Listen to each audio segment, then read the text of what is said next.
Hey guys, it's Lucky Ghost here, and today we're going to go over the Stamina Warden. I'm going to cover both the Solo Stamina Warden and the Group Stamina Warden when I'm covering the gear and the skills in this build. This build is going to be really great because you're going to be able to transition from solo content to group content seamlessly when you're ready to. I'm also going to provide gear options for people that are willing to do trials. I'm going to provide the best gear that you can get without going into trials, as well as the best gear that you can wear without having access to DLC content. So everybody should be covered with a really solid loadout, no matter what version of this game that you're interested in playing. As always, I'll put a link to the written guide in the description down below, just in case there's any details you miss in this video. It's going to have the gear loadouts, the enchants, the traits. It's also going to have CP. It's going to show you a skill lineage section that shows you where all the skills are located so that you don't have to go hunting for them yourself. If you've never used one of my builds before, be sure to check out the written guide. I put a lot of work into that for you guys to make it as convenient as possible. While I go over the build and how it works, I'll put some footage of the build in action in veteran content above my head, just so you can see how effective it is in veteran content.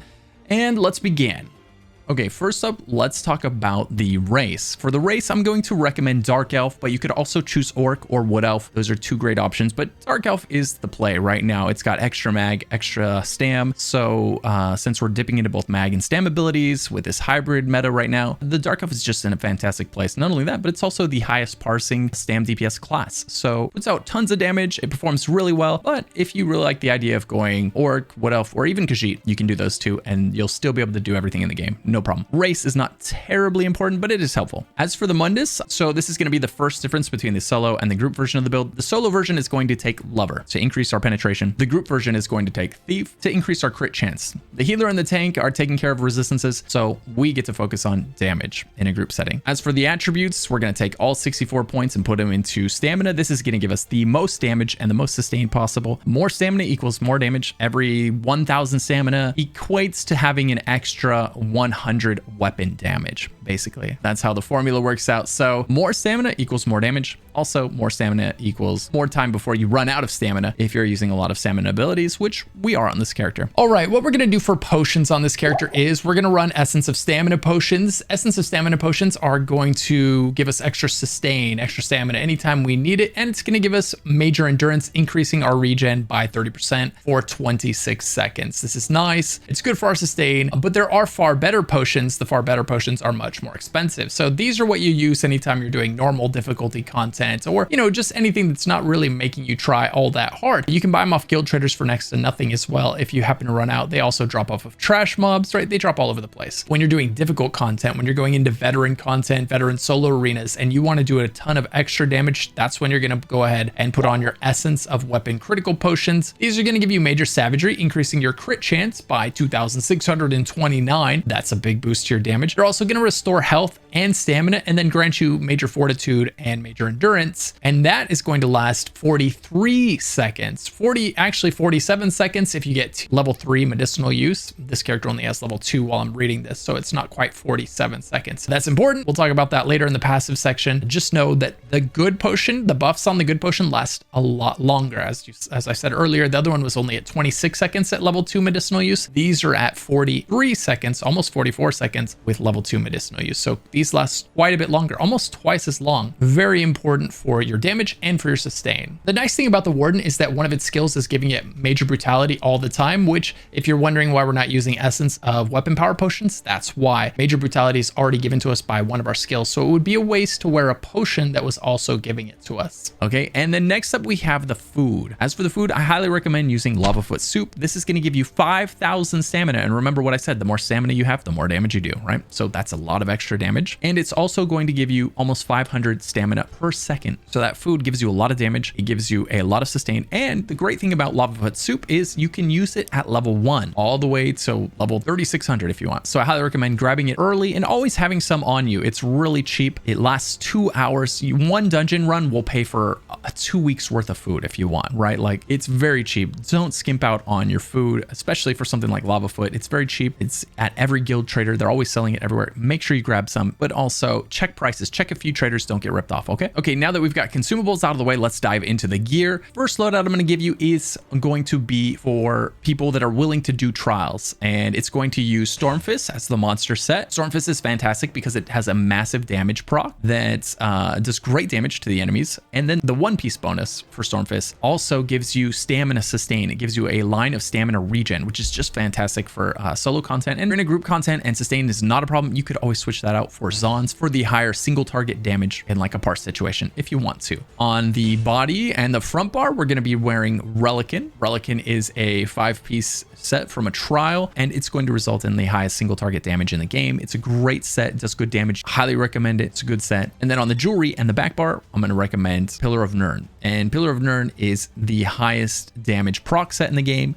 Just a fantastic combination. You've got a proc set on the front bar, a proc set on the back bar, so you're constantly switching between your bars and procking big damage while you do so. And while you're soloing, wear Ring of the Pale Order. And then when you're in a group, you can wear any DPS mythic like Serpent's Coil, Kilt, Death Dealer's Fate, you know, whichever one you want to use. All of those are fantastic options, and depending on the content that you're in, sometimes one is going to be better than the other, and that's something that you're going to kind of learn once you get to that content as you're going through it. For the players that don't want to do trials but they're happy to do dungeons, then I'm going to recommend replacing Relican with Aegis Caller. Aegis Caller is a fantastic proc set. It does good damage, drops in a dungeon, just like Pillar of Nirn, so you can go farm Aegis and you can go farm Pillar, and you can start farming those at any time and then reconstruct them once you hit 160 if you're not 160 yet. So it gives you something to do on your way to 160, run those dungeons. As always, if you don't know where gear drops in the written guide, it tells you right below the gear loadout. It says where each type of gear drops so that you don't have to guess or look for it. And then last but not least, if you don't have access to any DLC content or you're not interested in doing it, then I'm going to highly recommend using Order's Wrath on the body. You can buy that at a guild trader, and then Briar on the weapons. And you can also buy that at a guild trader. And technically those are both from DLCs, but they both can be bought and sold on guild traders. So you can just get a little gold and then go pick them up. They're very easy to make or very easy to find. So they're very easy to buy as a result. Real easy to put together those two sets. Order's Wrath on the body and Briar on the weapons and jewelry. And we're going to keep the Stormfist monster set on the head and shoulders. And there you go.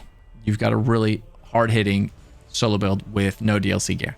All right, next up, let's talk about the skills. First skill is going to be Deep Fissure. Deep Fissure is a Magicka costing ability, but we're going to use it on the Stamina Warden because it's great for our sustain. It also does a ton of damage, and it's going to apply major and minor breach to the enemies, increasing our penetration against the enemies by a ton. This is going to be great for our damage. So it's doing good damage, and it's debuffing the enemy, allowing us to do a ton more damage. So we're definitely taking advantage of this. It puts a rectangular line of damage in front of you, destroying everything in its path. It's your hardest hitting ability, and so you're definitely going to want to use this every time it comes off cooldown, which is going to be every 9 seconds. The second ability is going to be the most contentious ability on the Warden. It's my least favorite Warden ability, but it's unfortunately they're spammable, so it's really hard to get away from using if you really want to min-max your build. However, there are a lot of great alternatives that perform, if not just as well, very close to as well. I'll tell you about the Warden spammable, and I'll tell you about the alternatives as well. So Cutting Dive is going to be the one that I used when I was testing the build, but I really don't like the way it feels. It's got a weird delay to it. It doesn't feel terribly impactful, but it is. It's doing great damage. So if the look and the feel of this spammable doesn't bother you, then go ahead and use it. It's going to throw a Cliff Racer at the enemy, dealing 7,593 bleed damage. And if you're more than 7 meters away from the target, you can set them off balance for 7 seconds. If the enemy is not off balance, the Cliff Racer rips through them, causing them to bleed for 7,800 bleed damage over 10 seconds. So this enemy is a direct damage ability that also applies a bonus dot. So while you're using your other abilities, this Cutting Dive is also going to dot up your enemy. If you don't like the way this ability feels, then there's a fighter skilled ability that you can use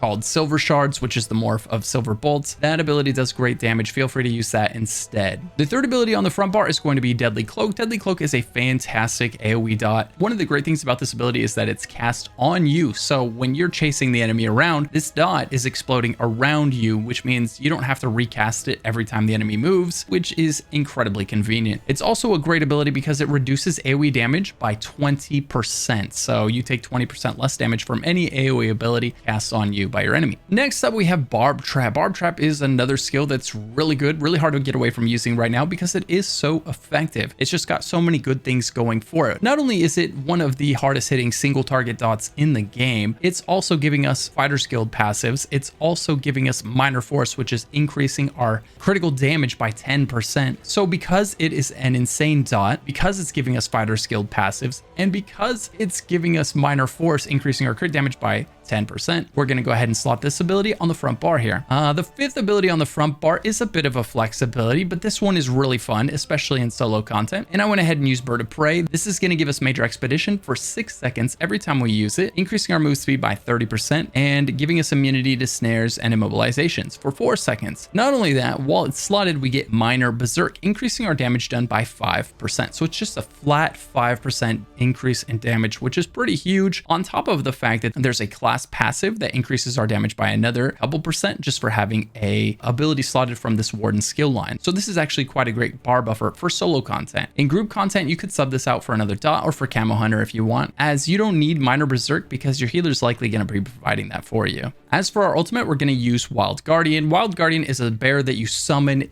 and it does excellent damage. It swipes at the enemy, sometimes doing cleave damage, and once it's summoned, you can activate its very cheap ultimate, which causes it to do 13,420 bleed damage and dealing 100% more damage to enemies below 25%. So your ultimate is basically a summon that's there doing damage the whole fight, and then it's also an execute once the enemy drops below 25% health, because it does way more damage when the enemy drops below 25% health. The first ability on the back bar is going to be Stampede. Stampede is a great ability because one, it's a gap closer, so it feels really good to use it to close the gap between you and your enemy, and once you get there, it applies a massive dot to that enemy and every enemy around it because it is an AoE dot and one of the hardest hitting AoE dots in the game right now. So it's a fun ability and it's a really hard hitting ability, so it's a great one to use right now. Okay, the second ability on the back bar is going to be Carve. Carve is a fantastic dot. It cleaves everything in front of you, applying the dot to all of them. The important thing to know about Carve is that you never want to let it expire. You always want to recast it with 1 or 2 seconds left. The important thing is that it doesn't expire, because if you recast it before it expires, it adds 10 seconds to the duration of the dot. So the first cast will be 12 seconds, the second will be 22, and then it will cap out as a 32-second dot. As long as you never let it expire all the way before you recast it, it will always be a 32-second dot. So it's very cost effective, especially once it gets up to 32 seconds, and it does a ton of damage to all the enemies in front of you while also giving you a little bit of a shield every time you use it,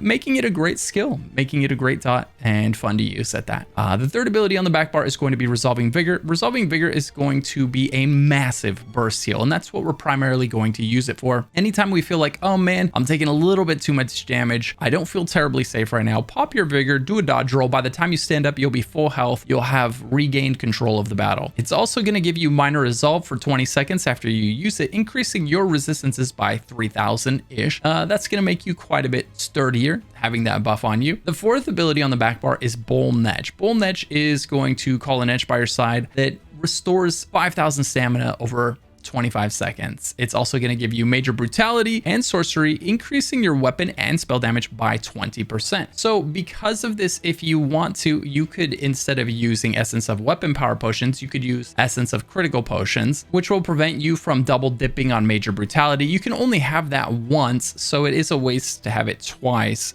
in your potion and in this ability. One of the nice little side features about this is that every 5 seconds that it's up, it's going to remove one negative effect from your character. All right, the next ability that we're going to talk about is Winter's Revenge. Winter's Revenge is a very solid dot. It does good damage. It costs magicka, so it's good for our sustain. And it's also playing nice with our Warden passives, which do tend to promote using frost damage and chilling your enemies. And then on top of that, it says enemies hit are overcome with bitter cold, reducing their movement speed by 30% for 3 seconds. The ability also has a higher chance to apply the chilled status effect. And then finally, our back bar ultimate is going to be yet again the bear. This does need to be double barred, so if you use the bear, it has to be on the front and the back bar. It's the good and the bad thing about using the bear. It doesn't matter which bar you're on when you summon it, it just has to be on both bars. Otherwise, when you switch to the back bar, if it's not there, it'll desummon the bear. All right, as for the rotation, we're going to start off by pre-buffing ourselves with both Bull Netch. This is a 25-second buff, and then Deadly Cloak. After you've done this, you can close in on the enemy, and while you're closing in on the enemy, cast Deep Fissure. It's going to take 3 seconds for this to fire off. While you're waiting for that to fire off, you can gap close with Stampede, use your Carve, use your Winter's Revenge, right? Basically, we're just getting all of our dots on the enemy. Get your Barb Trap down, and at this point, all of your dots are ticking, and you're waiting for that second explosion of Deep Fissure, right? You're waiting for all 9 seconds, so you're going to use your Cutting Dive until one of your dots or one of your buffs falls off. When that happens, you're going to go ahead and replace it. So basically, your rotation is going to be Deep Fissure every 9 seconds, and then dive anytime all of your dots and buffs are ticking. If one of them falls off, replace Cutting Dive with whichever one fell off, and then go back to diving. You don't have to use Bird of Prey. This is a passive 5% damage buff, which is great for simplifying your rotation. It's one of the reasons I like this ability. And then also in between battles, when you're trying to get from A to B, you get there 30% faster, which feels great. All right, now let's talk about the passives for the Warden and why we're using the skills that we're using and why we're putting them on the bar that we're putting them on. The first passive is going to be Bond with Nature. Anytime one of our animal companion skills ends, we're healed for 1285 health. It's just a nice tiny little heal every time one of our abilities ends. They're going to be ending all the time because we are using quite a few of them. So it's just, you know, a little bit of extra health compared to all the health we're getting from Ring of the Pale Order. This is really kind of an inconsequential thing, but you know, something's better than nothing. So we'll take it. Next up, we have Savage Beast. When you cast an animal companion ability while you're in combat, you generate 4 ultimate. This effect can occur once every 8 seconds. We are using our animal companion abilities all the time right now because, well, our spammable for one is an animal companion ability. Our Deep Fissure is also an animal companion ability, right? So we are going to be getting that 4 ultimate every 8 seconds. Next, we have Flourish. Increase your Magicka and Stamina recovery by 12% if an animal companion ability is slotted. Well, we have one slotted. We have multiple slotted reasons we'll talk about in just a second. We want as many of them slotted as we can. And so we are getting this 12% increase Magicka and Stamina recovery. Very good for our sustain. Next, Advanced Species increases our armor penetration by 990 for each animal companion ability slotted. Current bonus is 3,960. So the Stamina Warden right now in the current iteration of the game is getting a ton of penetration thanks to this ability. This is going to change soon, and it's going to be an even better passive for second. This is going to give us damage instead, and that's going to feel very nice. In the green balance line, we're going to go ahead and take Maturation. Whenever you activate a heal on yourself or an ally, you grant the target minor toughness, increasing your max health by 10% for 20 seconds. So this basically takes your health pool from, like, if you have 20,000 health to 22,000 health. 10% health is nothing to laugh at in ESO. That's a substantial amount of extra health. A lot of times that will be the difference between life and death for you. And so minor toughness feels great. Next up, in the Winter's Embrace skill line, we're going to take Glacial Presence. Increase your chance of applying shield to enemies with a Winter's Embrace abilities by 200%. This is just making sure that you chill your enemies because we do extra damage to enemies that are chilled. It's just how the Warden is built, right? They're definitely trying to promote toward you when you do it. So this passive says we're going to make sure that you do chill the enemies if you're trying to, by giving you a 200% chance of applying the chilled status effect to them. And that is why it's very important to always have your Winter's Revenge dot down, because you need to be proccing that chill, right? This ability has extra chance to chill. This passive is giving you extra chance to chill. So as long as you have this ability down and ticking, you're going to be chilling your enemies. The next passive is Frozen Armor. Increases your physical and spell resistance by 990 for each Winter's Embrace ability slotted. We do on the back bar have one of these abilities, our Winter's Revenge, so we do get an extra bit of resistance when on our back bar, so that's nice. It's not a huge deal, but it is nice. Then we've got ICR. Reduces the effectiveness of snares applied to you by 15%. That's great. Anytime you're snared, you know, that can get you into some really dangerous situations, not being able to create distance between you and the enemy. Reducing snares effectiveness by 15% feels really good. And the final passive here, Piercing Cold, is going to increase our magic and frost damage by 10%, so that's buffing our frost ability here. We are going to grab all of the two-handed passives because we do have a two-handed weapon on the back bar. The important thing to know about these passives is that, one, when you light attack with a two-hander, it's an AoE ability. Thanks to the first passive, it hits the target you attack and the 3 around it, giving great cleave damage to two-handed weapons. The second passive is important because it's why we're using the sword instead of the mace. It says that we get increased weapon and spell damage by 284. The next 3 are just going to be there for our sustain, basically. So make sure that you grab all the passives for any weapon you're using grabbing always in ESO. Next, we have dual wield. Dual wield passives are going to be doing the same thing. It's going to increase our damage with dual wield weapons, as well as the damage of all the abilities that we're using while we have the dual wield weapons out. The primary reason for using dual wield daggers is going to be the final passive here, Twin Blade and Blunt, which says that for each dagger you're using, you increase your crit chance by 812. Right now, that is the most effective way to do the most damage. It's to use 2 daggers, and it's because of that passive right there. Grab the light armor passives if you do decide to go for light armor, but I really can't think of a reason you would on the Stamina Warden. They've just got so much extra free penetration happening right now from their passives. Maybe next patch when they lose that, but that's quite a ways away. So for right now, I wouldn't even worry. I wouldn't even think about wearing light armor on your Warden. You've got plenty of penetration from your major and minor breach that you're getting from your deep fissure. So yeah, don't worry about light armor. Go ahead and wear all medium armor, which means you're going to grab all those medium armor passives. You're also going to grab the first 4 Fighter's Guild passives. The first one is going to increase your damage of your Fighter's Guild abilities by 15%. That's great. That's buffing our Barb Trap.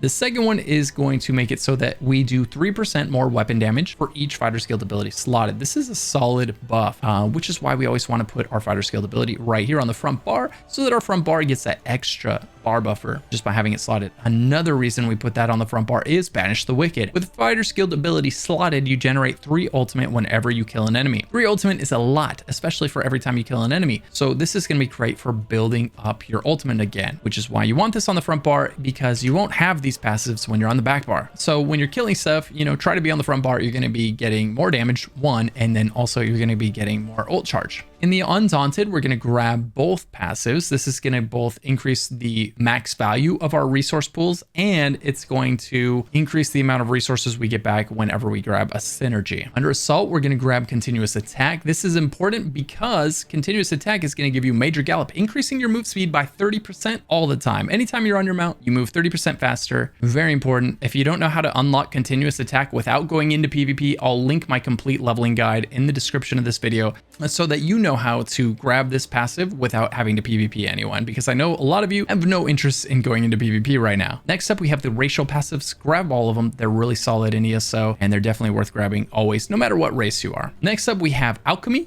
Alchemy, we're going to grab Medicinal Use and go ahead and max that out. Take it to level 3. This is going to make your potions last as long as the cooldown of the potions. Potions by default last like 35 seconds. They have a 45-second cooldown, which means you've got 10 seconds of downtime on a 45-second buff. That's a lot of downtime. You know, that's like 25% downtime and extra crit chance. And Major Endurance, which is giving you extra sustain, right? Those are major buffs that your potion is giving you. So always make sure that you have Medicinal Use on every character. Max that out. And also we'll put a link to the power leveling of your crafting guide in the description so that you know how to power level Alchemy so that you can max out Medicinal Use with very little hassle. And as for the champion points, be sure to check out the written guide, link down in the description below.